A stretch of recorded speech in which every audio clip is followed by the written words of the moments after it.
Hello అండి అందరికీ. మొన్న ఒక వీడియో పెట్టాను కదండి ఇంటి గురించి, అది కంటిన్యూషన్ బ్లాగ్ అండి. ఈ ఇల్లు క్లీన్ చేపించడానికి అర్బన్ క్లాప్లో మేము అడిగితే 12,000 to 15,000 అడిగారండి. ఇది పాలిషింగ్ చేస్తే కానీ పోదు, మొత్తం కిచెను, దేవుడి రూము, ఈ బండలు మొత్తం పాలిష్ చేస్తే కానీ పోదంటండి, ఈ మరకలు, జిడ్డు, మట్టి మొత్తము. సో అందుకని మేమేం చేసామంటే అడ్డ మీద నుంచి పనులను తీసుకొచ్చి కడిగిపించాము. ఎందుకంటే నాకు నెక్స్ట్ డే దీపావళి పండుగ ఉంది. నేను వాళ్ళని చాలాసార్లు బతిలాడాను, కనీసం ఊర్చున్న వెళ్ళండి అనేసి ఎన్నిసార్లు కాల్ చేసినా కూడా వాళ్ళు లిఫ్ట్ చేయలేదు. కనిపించినప్పుడు అడిగినా కూడా ఇగో వస్తున్నాం అగో వస్తున్నాం అనేసి రాలేదు వాళ్ళు. సో అట్లా పెట్టుకుని దీపం ఎలా ముట్టియాలి అనేసి నేను అడ్డ మీద నుంచి వాళ్ళని పనులను తీసుకొచ్చుకొని కడిగిపిస్తే చూడండి, అసలు అది పోను కూడా పోలేదు, ఎక్కడ మరకలు అక్కడే ఉన్నాయి. అంటే అంత జిడ్డు పట్టిపోయినాయి అన్నమాట. వాళ్ళు ఎంత క్లీన్ చేస్తున్నా కూడా పోవట్లేదు అవి. లాస్ట్కి ఇలా క్లీన్ చేశారండి వాళ్ళు. పండగ ఉంది కదా అనేసి ఇంకా ఇలా క్లీన్ చేయించామండి. ఈ డబ్బులు అడిగినా కూడా వాళ్ళు ఇవ్వలేదు. వాళ్ళని ఊడవమన్నా కడగమన్నా కూడా వాళ్ళు కడగలేదు. దానికి కూడా గొడవ పెట్టుకున్నారు నాతోటి. ఇక్కడ సామాన్లు కనిపిస్తున్నాయి కదండి, ఫ్రిడ్జ్, బీరువా పెట్టేసి వెళ్ళారు. ఎందుకంటే మనకి 8 నెలల కిరాయి ఇవ్వాలి కాబట్టి సగం కిరాయి ఇచ్చారు, ఇంకా సగం ఇవ్వలేదు కాబట్టి మేము సామాన్లు పట్టుకున్నాము. ఇవి కూడా పట్టుకోకుండా చాలా ఇది చేసినారనమాట వాళ్ళు. అంటే మేము టీవీ, ఫ్రిడ్జ్, కొన్ని పెద్ద పెద్ద ఐటమ్స్ ఉంచేసి వెళ్ళమని చెప్పాము. లాస్ట్కు బతిలాడి మా అమ్మకు టీవీ కావాలనేసి ఆ అబ్బాయి టీవీ తీసుకెళ్ళి బీరువా పెట్టాడు. ఆ బీరువా దేనికి పనికి వస్తుందండి? ఇంకా మాకు వాళ్ళు 28,000 ఇవ్వాలి. ఇక్కడ ఒక టేబుల్ ఉంది చూడండి, ఆ టేబుల్ పనికి రాదంట వాళ్ళకి అక్కడ ఇల్లు సరిపోవట్లేదు అనేసి ఈడ పడేసిపోయినారు. ఎవడు ఈడ పనోళ్ళు ఉన్నారని తీసి బయట పడేయాలి? ఎవరు చేయాలి ఇవన్నీ? ఇంత గలీజ్గా పెట్టిపోయిందే కాక వాళ్ళకు వస్తువులు ఇంట్లో అడ్డమవుతున్నాయి అనేసి మన ఇంట్లో పెట్టేసి వెళ్తే ఎవరు దాన్ని తీసేయాలి? ఇప్పుడు కూడా కావాలంటే చూపిస్తాం, మన ఇంటి ముంగట ఆడ చెత్తలో పడింది అది. మేము పనులను పెట్టి దాన్ని పక్కన పడేపించాము ఇల్లు రెనోవేషన్ చేయించేటప్పుడు. అంత అడ్డం వస్తుంది మాకు. ఇది కూడా వాళ్ళు ఏం చెప్పారంటే ఈ డబ్బులు కూడా మేము ఈ నెలాఖరులోపు మేము కంప్లీట్ చేసేస్తాము, ఇచ్చేస్తాము, మా వస్తువులు మేము తీసుకెళ్తామని చెప్పారు. అక్టోబర్లో ఖాళీ చేశారు. అక్టోబర్లో ఖాళీ చేస్తే నవంబర్ 1 కల్లా ఇచ్చేస్తామని చెప్పారు మాకు. నవంబర్ 1 కాదు కదా, ఫిబ్రవరి లాస్ట్ వరకు కంప్లీట్ చేశారు. 4 నెలలు ఎవడన్నా ఉంటాడా? ఇదే డబ్బులు మేము ఎక్కడైనా ఇంట్రెస్ట్కి ఇచ్చుకుంటే మాకు పైసలు రావా? మళ్ళీ వాళ్ళదే రుబాబు మా మీద పోలీస్ కంప్లైంట్ ఇవ్వడానికి. ఇంతే కాకుండా పెద్ద మనుషుల్ని తీసుకొచ్చి అన్నారు చూడు, వాళ్ళేం పెద్ద మనుషులు కాదు, తాగుబోతు సంఘాన్ని అంతా వేసుకొచ్చి మా మీదకి గొడవకు తీసుకొచ్చారు. వాళ్ళకి నేను వీడియో పెడితేనే వాళ్ళ పరువు పోతుందని చెప్తున్నారే, మరి వాళ్ళందరినీ తీసుకొచ్చి నైట్ మా ఇంటి మీద కొట్లాటకి తీసుకొచ్చినప్పుడు చుట్టుపక్కల ఇంటి ఓనర్స్ అందరూ చూసినప్పుడు మా పరువు పోలేదా? మేము మనుషులం కదా, మాకు పరువు ఉండదా? ఇల్లుళ్ళు తిరిగేటోళ్ళకు మీకే పరువు ఉంటే మాకుండదా పరువు? మాదేమన్నా తప్పుందా? నాటకాలు చేస్తున్నారా? మేము కిరాయికుండా వచ్చినాం, మేము ఎక్కడ ఇంత ఇదిగా లేం మేము. మరి మీరెందుకు అలా ఉన్నారో నాకు అర్థం కావట్లేదు. ఇలాంటి వాళ్ళని మామూలుగా వదిలిపెట్టదండి. ఇట్లాంటి వాళ్ళకి అసలు ఇల్లులే కిరాయికి ఇవ్వద్దు. కిరాయికి ఇచ్చినారా అంటే సరే, వీళ్ళు ఇంకా ఇంటి ఓనర్లను కూడా ఇట్లా బజార్కి ఇరుస్తారు వాళ్ళు. నాకు వీళ్ళు చేసిన చేష్టలు నాకు అప్పుడే కోపం వచ్చేసేసి నేను కాలనీ గ్రూప్ ఉంటుంది కదా, అందులో పెట్టేద్దామా అనిపించింది. వీళ్ళు చేసే చేష్టలకి పెట్టేస్తే వాళ్ళకి ఇల్లు ఎవరు కిరాయికి ఇవ్వరు. పోనీలే మనకెందుకు వచ్చింది అని అనుకుంటే 3 సార్లు మా మీద కంప్లైంట్ ఇచ్చినారు. అది కూడా నేను ఎందుకో చెప్తాను. ఇల్లు ఖాళీ చేసేటప్పుడు 3 నెలల కరెంట్ బిల్లు కట్టలేదు వాళ్ళు. ఎందుకంటే పక్కనే ఉంటున్నాము, ఇస్తాము, కడతాము అంకులు అనేసి వెళ్ళిపోయినారు. వాళ్ళు ఇల్లు ఖాళీ చేసి వెళ్ళిపోయిన తర్వాత 2-3 డేస్కి కరెంట్ వాళ్ళు వచ్చి కరెంట్ కట్ చేశారు. వాళ్ళు ఒక్క పోర్షన్కి కట్ చేయలేదు, బిల్లింగ్ మొత్తానికి కట్ చేశారు. ఎందుకంటే కరెంట్ బిల్లు కడితేనే మేము కరెంటు వదులుతామని చెప్పేసి వాళ్ళు చెప్తున్నారు. అయితే ఏమైందంటే ఆ రోజు వాళ్ళకి సిలిండర్ మన ఇంటికే ఉంది కదా, అడ్రస్ మన ఇంటికి వచ్చింది సిలిండర్. నేనేం చేశాను, ఆ సిలిండర్ తీసి పక్కన ఎత్తి పెట్టాను. ఎందుకంటే అలానన్నా కరెంట్ బిల్ కడతారేమో అనేసి. ఇప్పుడు ఆ కరెంట్ బిల్లు మనం పే చేసామనుకోండి, వాళ్ళు ఇంకా ఇవ్వరు ఆ పైసలు కూడా. వాళ్ళు కాల్చిన కరెంట్ బిల్లు కూడా మనమే కట్టాలా? అందుకనేసి నేను ఆ సిలిండర్ పట్టుకుంటే వాళ్ళమ్మ గొడవకు వచ్చింది. గొడవకు వచ్చేసేసి మేము దొంగలమంట, సిలిండర్ ఎక్కడా అంటే సిలిండర్ లేదని చెప్పాను నేను. ఎందుకంటే ఆ 3 నెలల కరెంట్ బిల్ ఇయ్యి, నేను సిలిండర్ ఇస్తాను నేను అన్నాను.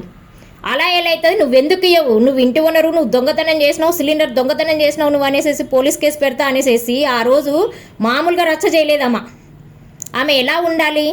ఇల్లు ఖాళీ చేసిన తర్వాత మనకు డబ్బులు ఇవ్వాలి, ఇంకా రిక్వెస్ట్ మీద ఉండాలి. అమ్మా నేను ఇస్తానమ్మా, సిలిండర్ తీసుకుపోతాను, నేను వంట చేసుకోవాలి, నీకు ఇంటికి వెళ్ళిన తర్వాత మా బాబుని అడిగి పైసలు వేపిస్తాను, ఏదో ఒక రకంగా కొన్ని మంచి మాటలు చెప్పాను, తీసుకొని పోవాలమ్మా. అలా లేదు, రావడమే మా మీద ఫైర్ అయిందా ఆంటీ. అయితే నేనెందుకు కూకుంటాను? ఇచ్చుకోపో అని చెప్పేసిన నేను. ఎందుకంటే మా తప్ప ఏం లేదడా, నువ్వు కరెంట్ బిల్లు పైసలు నేను సిలిండర్ ఇస్తా అన్నాను, లేదంటే మాదే తప్పంట. ఆ రోజు ఒకసారి కంప్లైంట్ ఇచ్చింది, మళ్ళీ ఏమైందంటే ఇప్పుడు 4 నెలలు టైం తీసుకున్నారు కదా మనకు డబ్బులు ఇవ్వడానికి. మిగతా డబ్బులంతా 28,000లో ఏం చేసింది, ఒకసారి 10,000 ఇచ్చినారు, ఒకసారి ఇంకొక 10,000 ఇచ్చింది. ఇంకా మిగతా 8,000 ఇవ్వాలి కదా, ఇవ్వలేదు అనేసి నేను అడుగుతుంటేను ఆమె ఏం చెప్పాలి నాకు, అమ్మ మాతోటి అయ్యింది ఇంతే అమ్మ, మాతో కాలేదు, ఎప్పుడైనా ఉన్నప్పుడు ఇస్తాము, లేకపోతే మా మీద దయ తెలిసి ఇది ఉండండి అని ఒక మాట మాట్లాడాలమ్మా. రావడమే అట్లెట్లు ఇస్తా నీకు, అట్లెట్లా ఇది, నేను పోలీస్ కంప్లైంట్ ఇస్తా. మా మరదలు కూడా ఉంది అక్కడ పక్కనే, నేను ఏం అననే లేదు, నేను కొట్టినానని పోయి కంప్లైంట్ ఇచ్చిందంట. నేను ఎందుకు కొడతానండి, నాకేం అవసరము, మన ఇల్లు ఖాళీ చేసిపోయినారు, డబ్బులు ఇస్తున్నాను, 10,000 తీసుకోమన్నారు, ఇంకా 8,000 ఇవ్వమని నేను అడిగాను. అడిగినప్పుడు ఆమె రిక్వెస్ట్ మీద మాట్లాడాలి, రిక్వెస్ట్ మీద మాట్లాడలేదమ్మా, మాట మాట్లాడుకుంటున్నాం అంతే. దానికి ఆమె కోపం వచ్చేసేసి పోలీస్ కంప్లైంట్ ఇచ్చింది పోయి నా మీద, నేను కొట్టినాను అనేసి. మళ్ళీ ఏమనింది ఆ రోజు, నేను వీడియోని నా ముండ శాపం తగులుతుంది నీకు అని మాట్లాడింది. ఆ మాటకి నాకు కోపం వచ్చేసేసి మర్యాద ఇల్లు దాటు అని చెప్పేసిన. నేను అంత మాట మాట్లాడొచ్చా? మేము నీకు 8 నెలలు నిన్ను కిరాయికి ఇవ్వకోకుండా మేము ఇంట్లో పెట్టుకోవడం మేము చేసిన తప్ప, దానికి నువ్వు మా మీద శాపం పెడతావా? నువ్వు మా ప్లేస్లో ఉంటే నువ్వు ఊరుకుంటావా? నీ ఇల్లు ఇంత గలీజ్గా చేస్తే నువ్వు ఊరుకుంటావా? ఎవరన్నా ఇల్లు గలీజ్ చేసింది కాక ఏ దానికి పైసలు ఇవ్వకపోగా రివర్స్ మా మీదనే నన్ను నీకు ముండ శాపం తగులుతుంది అని మాట్లాడితే అలాంటి వాళ్ళు అలాంటి మాటలు మాట్లాడొచ్చా? నేనేమన్నా తప్పుకొక మాట మాట్లాడినామా మేము? నాకు ఎక్కడ కోపం రాలేదండి, ఈడ కోపం వచ్చింది నాకు. ఇన్ని చేసినా సరే వాళ్ళ మీద నేను కొంచెం ఎక్స్క్యూజ్గా ఉన్నా, పోనీలు అనేసేసి ముండ శాపం తగులుతుంది అనేసరికి నాకు కోపం వచ్చింది చూడండి. ఇంకా నేను ఎట్లనైనా సరే వీడియో పెట్టాలనుకున్నా. నేను అంతసేపు ఆమె మీద జాలి దయ చూపించినాను.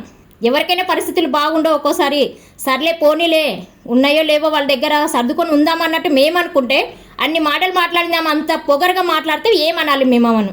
మూడోసారి నేను మన వీడియో పెడితే మీరు వీడియో తీసేస్తారా లేదా, మేము అందరినీ తీసుకొచ్చి పోలీస్ కంప్లైంట్ ఇస్తామనేసి అంటే బెదిరిస్తున్నారా మీరు? మీరు పోలీస్ కంప్లైంట్ ఇస్తే మేము చేసుకోలేమా దాన్ని?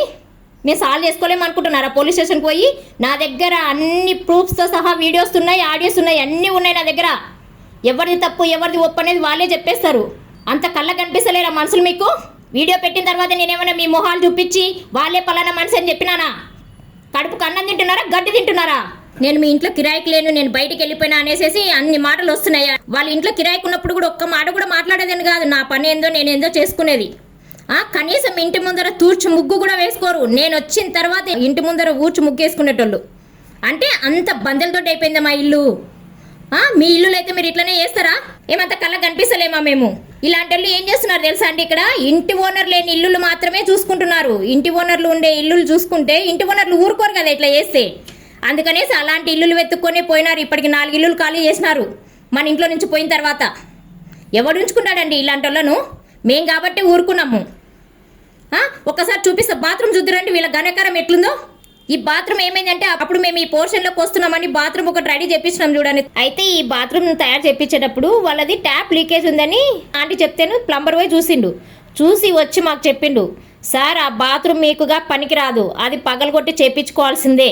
అంత ఘోరంగా ఉంది సార్, పబ్లిక్ టాయిలెట్స్ కూడా లేవు, అంత ఘోరంగా ఉంది అనేది. అంతవరకు కూడా మేము వాళ్ళ ఇంట్లో పోయి చూడలేదు. ఆమెతో ఏ రోజు నేను ఎక్కువ తక్కువ మాట్లాడిందని కాదు, వీడికి వచ్చి ఊరికే రెంట్ కోసం వచ్చేటోళ్ళం పోయేటోళ్ళం అంతే. అలాంటిది చెప్పేసరికి నాకు భయం వేసింది. మా వారిని వెళ్ళి చూడిపోండి అని చెప్తే చూసి వచ్చిన తర్వాత అది నిజంగానే పనికి రాదన్నాడు.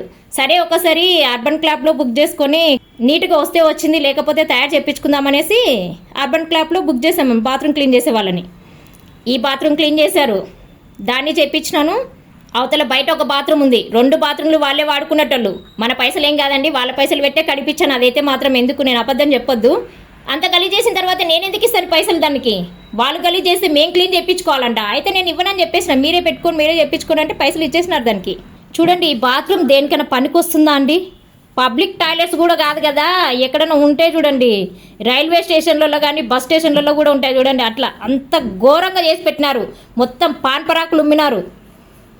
రోజు కడుక్కోలేకపోయినా వారానికో 10 రోజులకో 15 రోజులకన్నా కడుక్కోరా అండి? ఇంత ఘోరంగా పెట్టుకుంటారా? కడుక్కోనికి చేత కానప్పుడు ఇట్లాంటి అర్బన్ క్లాప్ లాంటివి యాప్స్ వచ్చినాయి కాబట్టి దాంట్లో చూసి బుక్ చేసుకొని కడిపించుకోవాలి.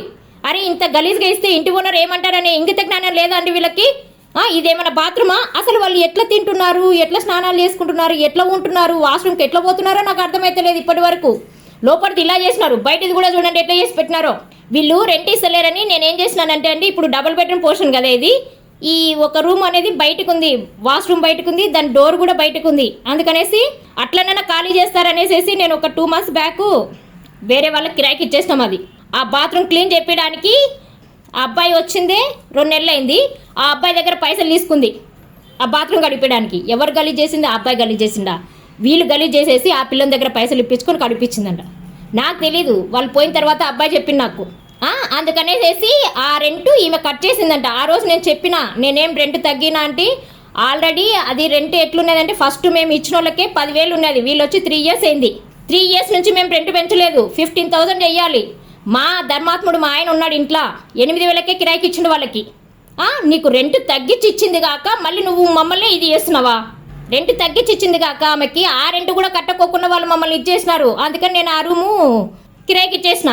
మేము 5,000 ఇస్తాము, మేము 4,000 ఇస్తాము అంటున్నారు. అట్లా కాదా అంటే మీరు కావాలంటే ఈ నెలలోనే ఖాళీ చేసేసేయండి అని. వాళ్ళు ఖాళీ చేయాలనే నేను ఆ రూమ్ కిరాయికి ఇచ్చేసిన బలవంతాన. నేను చేయలేదు, 3 నెలలు పట్టింది వాళ్ళకి చేయడానికి.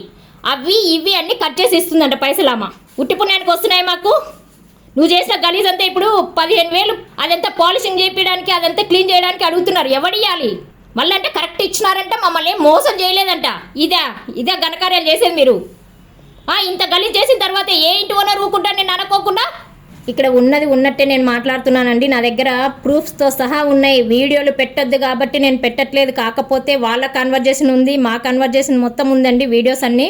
వీళ్ళకు ఇదంతా సపోర్ట్ అండి. కింద పోర్షన్లో ఇంకొకరు ఉన్నారు, వాళ్ళు సపోర్ట్ ఇచ్చారనమాట. వాళ్ళొకరు ఫస్ట్ ఈ పోర్షన్ ఖాళీ చెప్పించామని చెప్పాను చూడండి. వాళ్ళు కింద వాళ్ళు వీళ్ళు ముగ్గురు కలిసి ఒక ఇది అనమాట. వీళ్ళని మేము వచ్చి డిస్టర్బ్ చేసేసరికి మండిందనమాట. ఇంకా ఎందుకంటే రెంట్ కట్టవలసి వస్తుంది ఇంటి ఓనర్స్ వచ్చినారని. అక్కడికి 3 months రెంట్ కట్టకుండా తప్పించుకొని తిరిగినారు. మళ్ళీ వాళ్ళు మాట్లాడుకుంటారంట, నువ్వు రెంట్ కట్టకు, నువ్వు కడితే మళ్ళీ నన్ను టైట్ చేస్తారు, నువ్వు కట్టకు, నేను కట్టకు, నువ్వు కట్టకు, ఇంటి ఓనర్ మధ్యలో సావాలి. ఇలాంటి వాళ్ళు కిరాయికుంటే ఇంటి ఓనర్ ఏం కావాలి? వీళ్ళకు ఒకరికొకరు సపోర్ట్ అనమాట. పోలీస్ కంప్లైంట్ ఇయ్యి ఏం కాదనేసి అంటే మేము ఇవ్వలేకనా? మాకు పోలీసులు తెలీదా? మాకు లా తెలీదా? మాకేం తెలీదా? వీళ్ళు పోయిన తర్వాత నెక్స్ట్ వాళ్ళ పాటు కూడా చూపిస్తాను నేను. వాళ్ళు కూడా మామూలుగా చేయలేదు, వాళ్ళది ఇంకా కొంచెం ఎక్కువనే చేసినారు వాళ్ళు. అది కూడా చూపిస్తాను. మా పిల్లలు ఈ బాత్రూమ్ క్లీన్ చేయించిన తర్వాత కూడా దీన్ని మేము యూజ్ చేయం. మేము అసలు కాలు పెట్టమంటున్నారు. ఎందుకంటే వాళ్ళకి ఇంకా ఫస్ట్ చూసారు కదా, అదే అసహ్యించుకుంటా ఉన్నారు వాళ్ళు. ఈ కుండీ మార్చు, టైల్స్ అన్ని మార్పించేసే, లేకపోతే బాత్రూమే చేంజ్ చేయించేయమని పట్టినారు మా పిల్లలు. ఇప్పటికి కూడా మేము ఆ బాత్రూమ్ యూజ్ చేస్తలే, మేము తాళం వేసి పెట్టేశాము. అంత కంపరం పుడుతుంది. ఏదైనా ఫస్ట్ మనిషి ఒకటి చూసారు చూడండి, అదే మైండ్లో తిరుగుతూ ఉంటుంది. వాళ్ళకి ఎట్లా తింటున్నారో ఎట్లా ఉంటున్నారో ఇంట్లో వాళ్ళకి తెలియాలి, ఆ దేవుడికి తెలియాలి. ఆడి మనిషి ఇంట్లో ఉన్న తర్వాత చేతగానప్పుడు ఒక్కసారి కాకపోయినా ఒక్కసారైనా లేచి చేసుకుంటారు. ఇంత ఘోరంగా పెట్టుకుంటారండి. వాళ్ళది కాదని ఇల్లు. ఎవరికైనా చూసేటోళ్ళకి గలీజ్ అనిపిస్తే స్కిప్ చేసేసి ఆడియోనే వినండి, కనీసం తెలిసిపోతుంది మీకు ఇలాంటి వాళ్ళు ఎట్లా ఉన్నారనేది. ఈ వీడియోలో మొత్తం చెప్పేసినాను, కావాలంటే చూడండి మీరు. వీళ్ళు చెడిపోయింది కాక కింద ఇంకొక పోర్షన్లో కొత్తగా కిరాయికి వచ్చిన వాళ్ళని కూడా చెడగొట్టారండి. వాళ్ళు కూడా వీళ్ళ మాటలు విని ఇప్పటికి వాళ్ళు కూడా 6 నెలలు అవుతుంది కిరాయి ఇవ్వక. ఇట్లా అందరూ మమ్మల్ని ఇంట్లో పాడు చేసి పెట్టారండి. ఫస్ట్ ఉన్న వాళ్ళు మాత్రం ఎంత మంచిగా ఉన్నారంటే ఇల్లు కట్టుకొని వెళ్ళిపోయినారు. ఒకరు షాప్ పెట్టుకొని వెళ్ళిపోయినారు.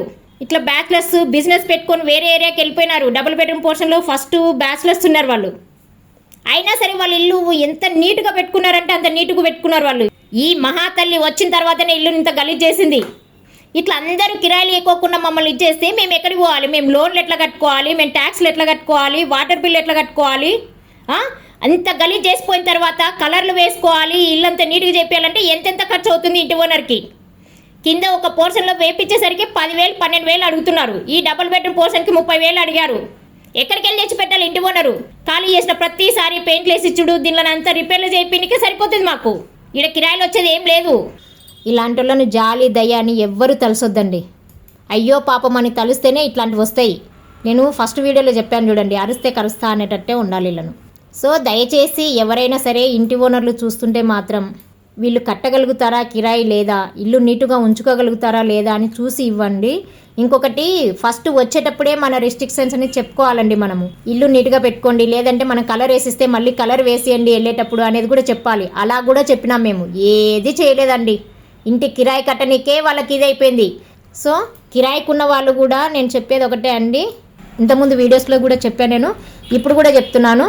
మనం ఏ ఇంట్లో అయితే కిరాయికి వెళ్తున్నామో అది మన ఇల్లే అనుకొని నీట్గా పెట్టుకోండి. మనదని ఒకటి వేరే వాళ్ళదని ఒకటి చేస్తే అది రివర్స్ మనకే ఆ పాపం తగులుతుంది, అదే ఉసురు తగులుతుంది ఇంటి ఓనర్లదే. అది మాత్రం పక్కా నేను చెప్పేది.